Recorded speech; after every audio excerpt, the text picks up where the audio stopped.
All right, we've got a matchup between Trevor Bauer and the Giants back in 2021.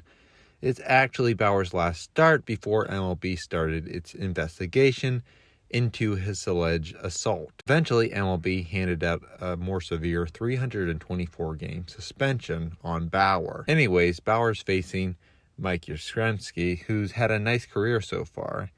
He throws a nice 0-1 cutter on the inner half for strike one.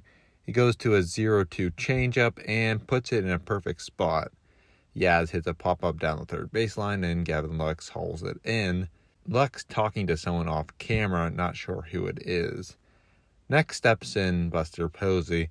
Posey retired last season, and at the time of the at-bat had a 967 OPS, a career high. Bauer throws Posey a mix of off-speed stuff, and then throws a 81-mile-per-hour slider, at least 8 inches off the plate, and Angel Hernandez for some reason calls it strike 3. Posey rightfully just stands there, pretty shocked. Gabe Kapler looks too stunned to argue. He probably realizes it's not worth arguing a call this bad, although I bet Aaron Boone would throw one of his tirades. Bauer ends up getting the win, 8 strikeouts over 6 innings. He went out on a dominant start, but we won't see Bauer and his antics until at least 2024,